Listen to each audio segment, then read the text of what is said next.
So here's my review of Tim Burton's new movie, Alice in Wonderland. Now, when I first saw the trailer for Alice in Wonderland, which I'll be showing in just a minute if you haven't already seen it, I had like a couple of things rolling around my head. One, it was directed by Tim Burton. Guess what? I don't like Tim Burton's movies, really at all. Not a fan of Big Fish at all, don't like Sweeney Todd, really don't like Charlie and the Chocolate Factory, not a fan of Corpse Bride, really not a fan of Charlie and the Chocolate Factory. And I do really like Edward Scissorhands, but that's about it. And I haven't seen Ed Wood, so I have to go see that at some point. Then what came to me was bad CGI. The CGI just looked awful. In a Wonderland that was in pre-Avatar just looked really, really, really bad. And I couldn't see why it was so really bad and just really looked like Charlie and the Chocolate Factory all over again. And then I just thought, this is the perfect Tim Burton movie for a Tim Burton fan. Only a Tim Burton fan. And I wasn't a Tim Burton fan, so I wasn't really going to like this movie. And I didn't like this movie. I can't deny it. I did not really like it. But I did like some parts, I will admit. Now, the story is, as we've probably already heard, Alice is now 19 years old. She is confused, she doesn't know what she wants to do with her life, but all she knows is she doesn't want to get married to this ginger snob. That's all I'll say. And she follows the rabbit who has the clock, and you're very late, and she follows him down the rabbit hole, and what essentially happens is she drinks some weird stuff to grow, bites some things to shrink, takes a key, unlocks it, goes into Wonderland, meets the Mad Hatter, a caterpillar that smokes pot all the time, and Helena Bonham Carter with her head slightly inflated. That's basically Alice in Wonderland, and she must go kill the Jabberwocky. One of the stupidest names of the year. Now, Alice in Wonderland, I'll just get off. I'm not a fan of it. I didn't really like it, but the performances are what I really like. The Mad Hatter, played by Johnny Depp, is really good in this. He's much more controlled and much more established than he was in Charlie and the Chocolate Factory as Willy Wonka. Because I didn't like him at all as Willy Wonka at all. He was just really weird and just kind of more creepy than he should have been. Here, he had the right balance of being really completely mad, but really enjoyable. My only problem with them was his name's the Mad Hatter.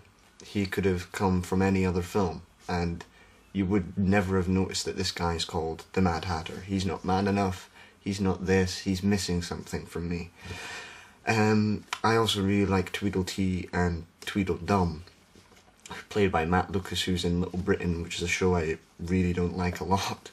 But he was really funny in this, and I really liked how he was able to do from duo to duo to duo. It was really funny, and the Cheshire Cat was my favourite character out of this film. I could have been amused by him just swirling around and talking for hours and hours. That voice just made me laugh for the most part. But everyone else in this film, not very good.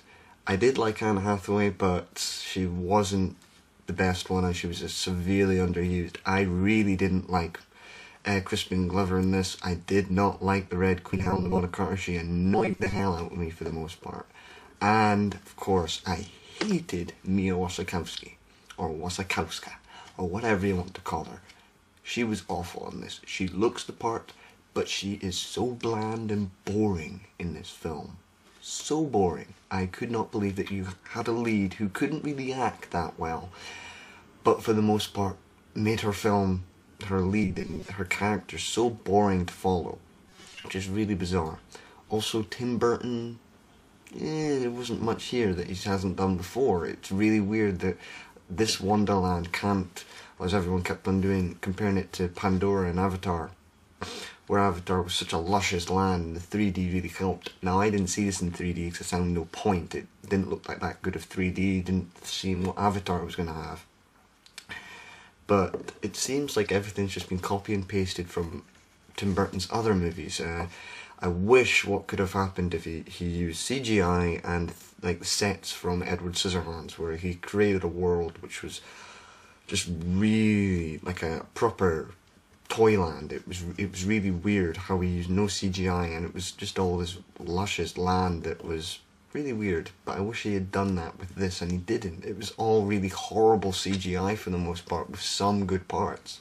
But the CGI I just really didn't like in this, and Tim Burton just, he gave us something that wasn't, I guess, as wonderful as it was made out to be, and it was really weird, and I just didn't really like the world that it was set in. Also the narrative. Not the storyline, but the narrative. That it goes, just sags in the middle and goes this complete Chronicles of Narnia type storyline, which I really didn't like at all. It really made the film even more boring than it was. But thankfully, before I give it my final score, that all the performances, thankfully, that I really enjoyed were scattered throughout the film. There's the Cheshire Cat here, there's the Cheshire Cat here, there's Matt Lucas here, there's Matt Lucas here, there's the Mad Hatter here, there's the Mad Hatter here. And because those are the only things I really liked about the film, and that they're constantly through the film, they're not in one place and in this place and then they're gone and you don't see them again, that's what I really appreciate, and that's what made this film really, for the most part, entertaining in spots. And even though the narrative's really poor, the direction is, well, from Tim Burton I was expecting a little bit more, something that could have been a bit more enjoyable. And the CGI performances are really bad for the most part. But I can forgive it and give it a 4.5 out of 10, because the performances are pretty damn good, I will admit that. I did enjoy the performances. But everything else is really weak, and I say miss this unless you're a Tim Burton fan. So, until next time, I will see you later with a review of Shutter Island.